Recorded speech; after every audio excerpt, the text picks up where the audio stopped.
എന്നാലും സഹോദരങ്ങളെ, ഇതൊരു കണ്ണിച്ചോരയില്ലാത്ത കുത്താണല്ലോ കുത്തിയത്. എന്തെല്ലാം ചെയ്തു. പെൻഷൻ കൂട്ടി തന്നു, 1000 രൂപ വാഗ്ദാനം, എന്തെല്ലാം ചെയ്തു. എന്നിട്ടും ഇതൊരു വല്ലാത്ത ഇടപാടായി പോയല്ലോ. ഞങ്ങളുടെ രാജാവിനോട് ഐക്യദാർഢ്യം പ്രകടിപ്പിക്കേണ്ട ഈ സമയത്ത് നമ്മളെ കുറെ അടിമകൾ മാത്രമായി പോയല്ലോ. എൻ്റെ അയ്യപ്പ. ഇന്നീ പാർട്ടി ലോകമെങ്ങും ശോഷിച്ചിടും കാരണഭൂതം പിണറായി സഖാവിനു അഭിവാദ്യങ്ങൾ.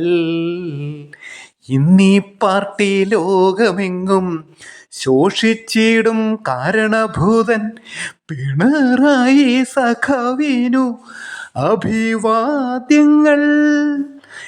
എതിരാളികൾ കൂട്ടത്തോടെ പീഡിപ്പിച്ച സമയത്തെല്ലാം അടിപതറാതെ പോരാടിയ ധീരസഖാവാണ്. എതിരാളികൾ കൂട്ടത്തോടെ പീഡിപ്പിച്ച സമയത്തെല്ലാം അടിപതറാതെ പോരാടിയ ധീരസഖാവാണ്. അപ്പോൾ ലാൽ സലാം.